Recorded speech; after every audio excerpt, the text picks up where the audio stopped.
Hey guys, welcome to Heart to Talk, the podcast. I am your host, Teresa Caesar, and you are listening to episode 60. No one is going to know or care about your failures, and neither should you. All you have to do is learn from them and those around you. All that matters in business is that you get it right once. Then everyone can tell you how lucky you are. Mark Cuban. Are you ready for a conversation about creating your own luck? How to spin mistakes and failures into lessons and golden nuggets of wisdom? Well, I've got the perfect guest here to do that. I'm bringing on Powerhouse Peter Costa. Now, a little bit about Peter if you don't know him already. Peter P. Costa is a former governor with the New York Stock Exchange, president of Empire Executions, Inc., a boutique trading firm on the floor of the NYSE, a CNBC Market Analyst, and head of the Costa Family Office. Peter's also a sought-out-after keynote speaker for numerous industry conferences and national business schools. He supports many philanthropic organizations, particularly St. Jude's and the Robinhood Foundation. And that's just scratching the surface. There are many layers to Peter's greatness and what you're going to learn about in this episode. So friends, let's get started.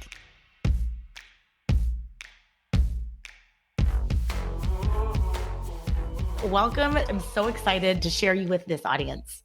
Well, Teresa, I'm actually honored to be here. I've listened to your podcast since I met you, and I've really found them very interesting and very uplifting. So I'm excited to be here. We met a few months ago. You were visiting here in Tucson from New York through our beautiful friend, Natalie Fernandez, who's owner of Meridian Wealth Management. So that was just awesome, that connection that we made. I came in, I sat by you, and the minute I heard you speak, I thought, this energy has to be on my podcast. You have lots of wisdom to share in your experience, and you have this awesome humor about it. So let's start with who you are. I'm Peter Costa. I live in Long Island right now. I've been here for 60 some odd years. I went to the University of Tennessee. I have a degree in forestry, and people wonder how I ended up on Wall Street. And the fact was, I was a terrible student. Maybe one of the worst in the country as far as forestry goes. And I couldn't get a job anywhere. I had a lot of friends that worked down on the trading floor of the New York Stock Exchange, and they all said, you should come down here. You have the personality for it. And so I said, you know what, I'm going to give it a shot. And the minute I went down there, I knew I was never going to leave. When I was on the trading floor, I had started out as a clerk, which is basically the connection between customers around the country, and we'd call the trading floor to execute orders in New York Stock Exchange listed stocks like IBM, General Electric, Raytheon. And as I learned that trade, I became pretty good at it, and I became a broker in 1991. You know, in the heyday of Wall Street and the New York Stock Exchange, we were extremely busy, and I used intuition and instinct more than probably any of my partners. I've always relied on the feelings, a gut feeling, not so much the intelligence. There are a lot of brokers on the trading floor that would trade, and they would be like a bull in a china shop, meaning that if they had an order, they would just ram through and get the order done. And that was not the way I traded. I was more about doing the right thing for the client. And even if it took a little bit longer and just guile, I guess, that's what I did really well. And the clients enjoyed that.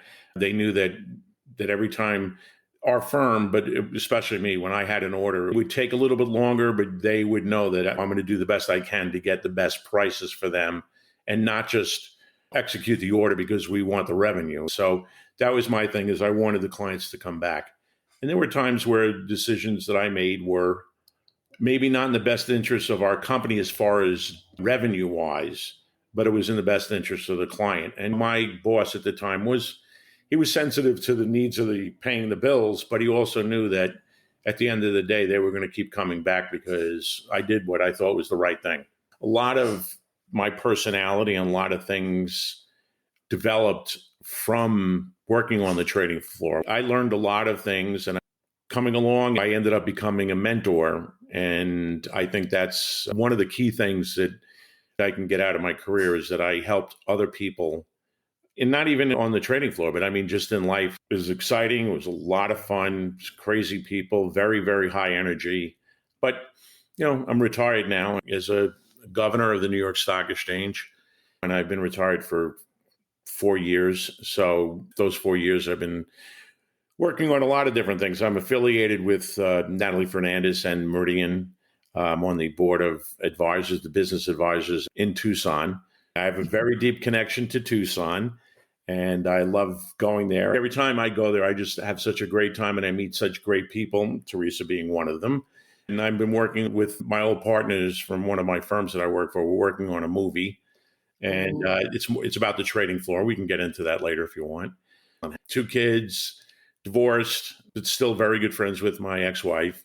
And regardless of where I am in my life, if my kids are doing well, I'm doing well. So that's pretty much my story. I love that. And you said something really powerful. I led by intuition. Would you say that your successes and how you became good at this, what did you call it? Luck or intuition or both?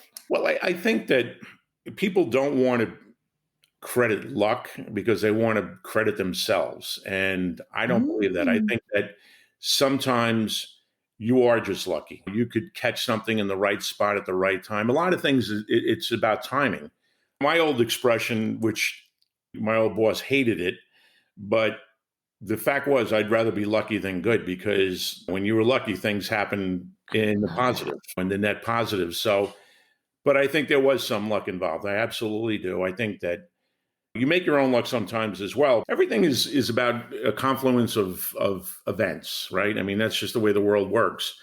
And it could be that micro confluence on the trading floor, or it could be the big macro influence of you meeting someone who ends up being something special. You never look a gift horse in the mouth. When you are involved in something and you have that skill and you have the ability to recognize when you are in a lucky position, and you take advantage of it. A lot of times people don't recognize when they're in that position.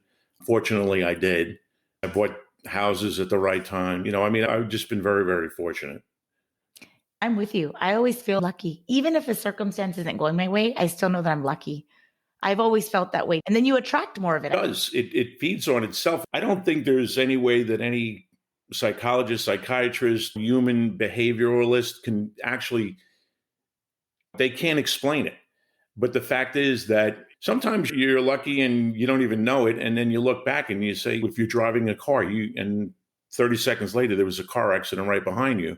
You don't recognize the luck at that point, but you do realize you were lucky that you weren't in that spot 30 seconds ago. So there is something to be said for it. I don't think they'll ever be able to truly explain it. Just be grateful that you were lucky, regarding whatever. It could be anything. Could be you could have went to the store and had a coupon, and that day had double coupon. There's things that you don't even realize that you're fortunate. And that's one thing that a lot of people don't recognize, is they're being fortunate. A lot of people worry about or complain about the negative, but there's a lot of things that are positive that you should be very grateful for. Okay, we're all going to say, I am lucky. I'm going to find all the luck. It could almost be a synonym for blessings. No, like I had said before, if you make a mistake and you own up to your mistake and you learn from it, you become a better, whatever it is, better person, better employee, better athlete, better whatever.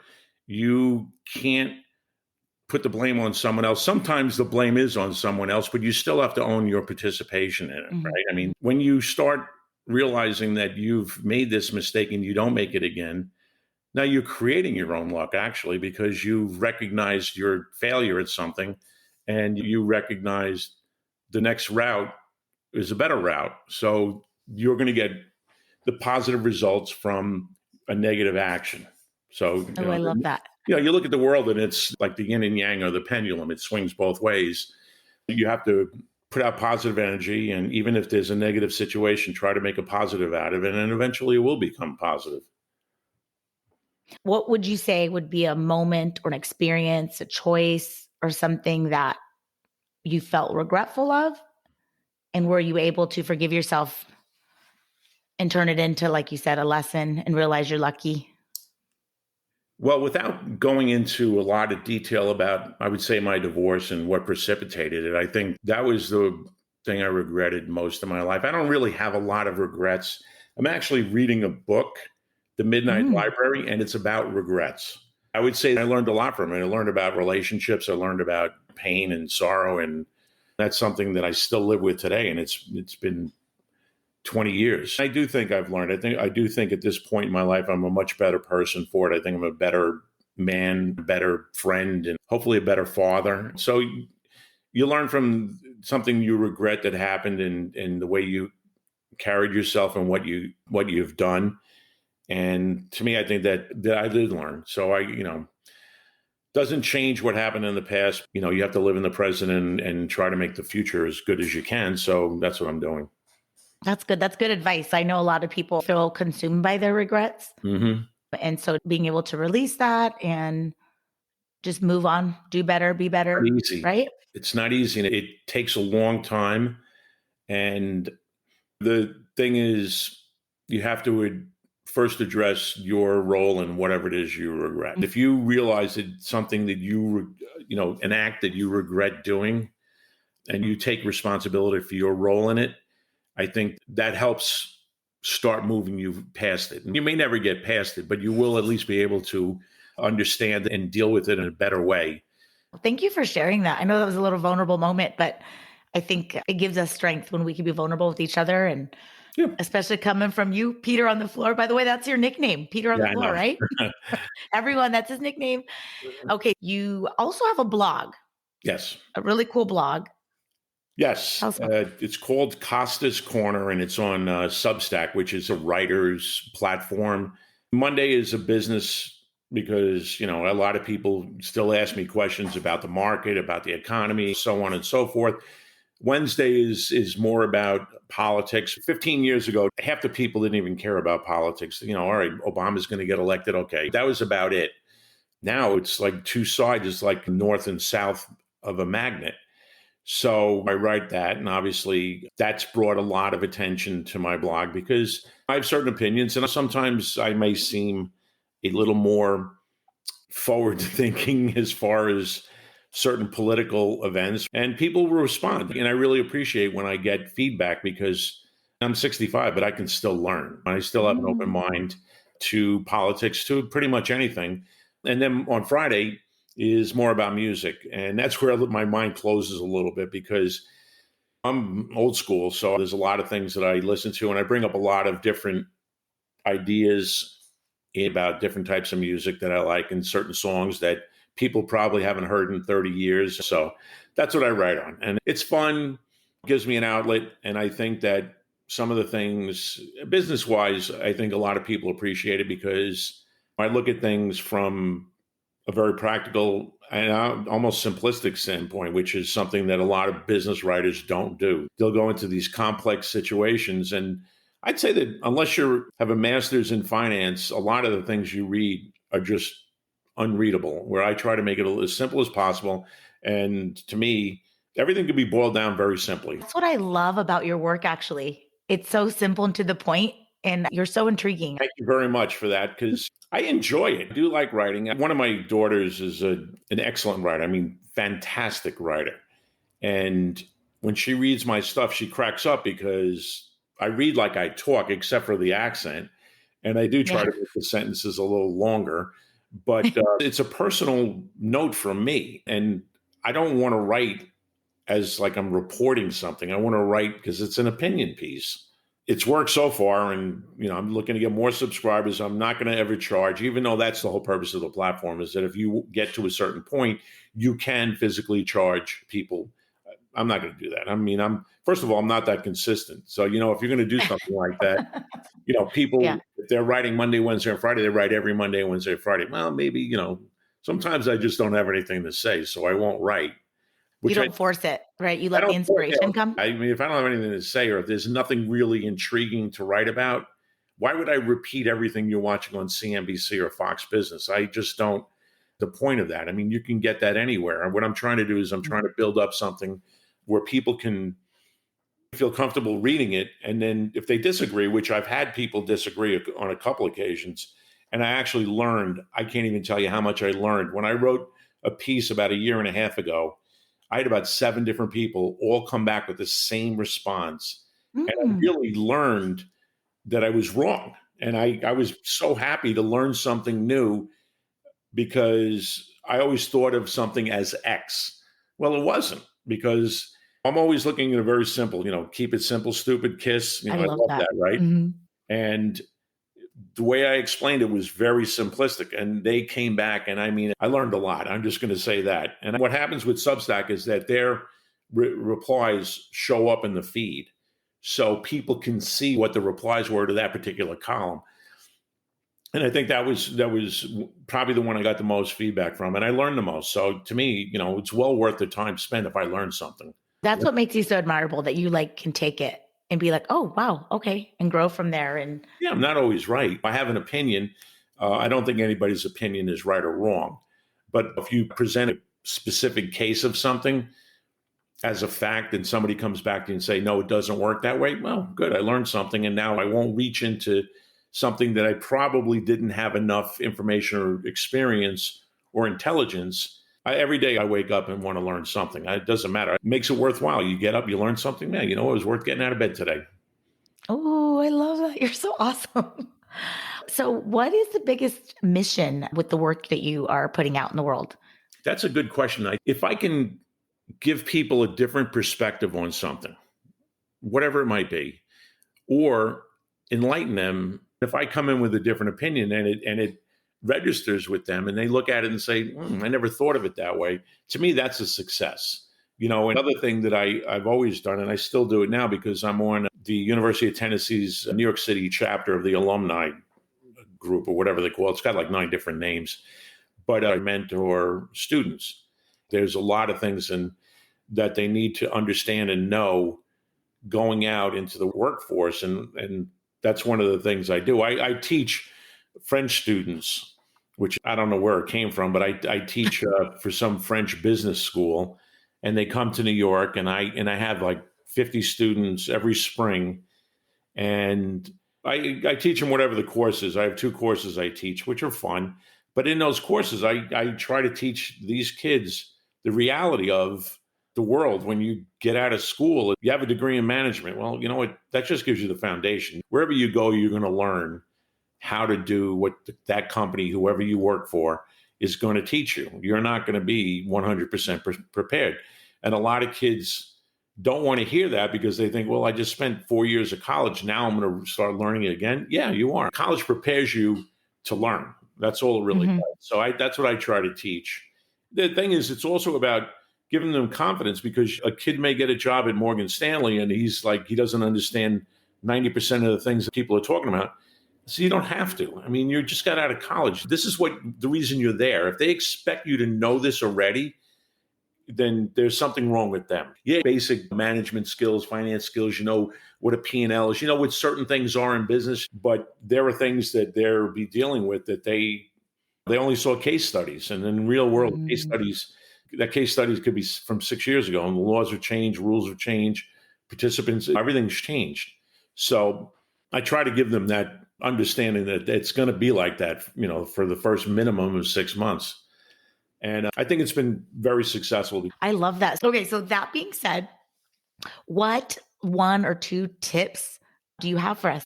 Well, I think there's 2 things, and I think this can go for anybody in life. Number 1 is that it's okay to make a mistake. It's okay to fail at something. Failure is just the foundation for success if you know how to use it. So to me, I think that if you make a mistake, own up to it right away, because anytime any mistake is made and it's not dealt with immediately, it snowballs into something much larger. So it's better to get it out there, in a relationship, at work, whatever. And most people, most times, not that they'll forgive, but they will believe that you have a much higher standard. You want to do better. You're going to learn from this and you're going to move on. That's the first thing.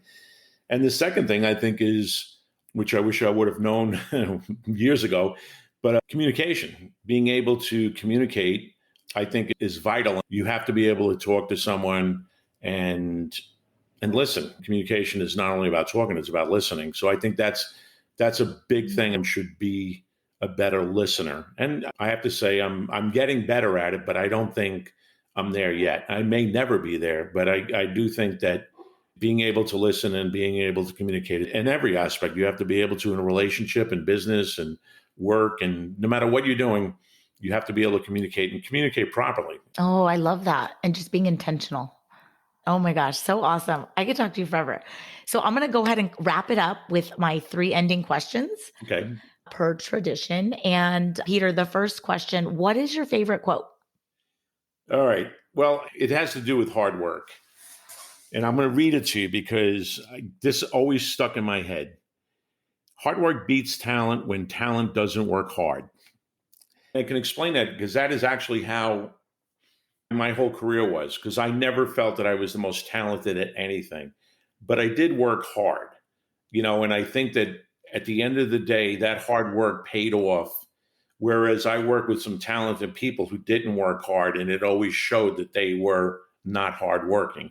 So to me, I would rather have a day worth of hard work and go to bed at night tired and not rely on some talent that I didn't work hard to get. I love that quote. I'm with you. All right. And the next question, what is your favorite book? Well, I'd have to say my favorite book is The Overstory by Richard Powers. Short stories, but they will all meld together towards the end of the book. And it's so well written. It's beautifully written. And it's about trees. Now, I have a degree in forestry, and I love trees. So it's basically the human relationship in a nutshell. It's a human relationship between trees and humanity. Wow. But it's in individual vignettes, and it's just an incredible book. I read it once. I'm going to read it again, and I never read a book a second time. I will read that book a second time. I highly recommend it. Thank you for that. Oh my gosh, so good. The last question, what is one of the biggest lessons life has taught you? Well, I'd say that your word is your bond. Prior to working on Wall Street, I never really thought about that. You grow up on Long Island, you have a bunch of friends, and if you said you were going to do something, you were going to do it, whatever it was. So, that was just the way I grew up. And then when I started working on the trading floor, that was the key element of working on the floor, because everything that was done on the trading floor up until 2002 was by verbal communication. So if I said I was going to do something, or if I said this is what I was going to do, I was going to do that. And that was set in stone because my word was my bond. There was no handshakes. There were no witnesses. It was my word and another broker's word. And we traded. I traded hundreds and hundreds of millions of shares specifically just on my word. So I always felt that if I give you my word on something, you can take that to the bank. So my word is my bond. And that is something I think everyone should actually practice some sort of that. If you say something, you mean it, and you have the ability to complete whatever it is you've mentioned, then you should do it. You shouldn't back away from it.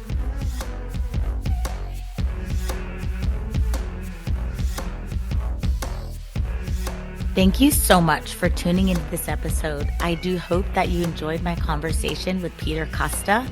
Be sure to download, rate, subscribe, and share this podcast with all your friends and family. Find me on Instagram and Facebook for updates and other projects that I'm involved with. Otherwise, friends, I'll be back in 6 weeks for season 5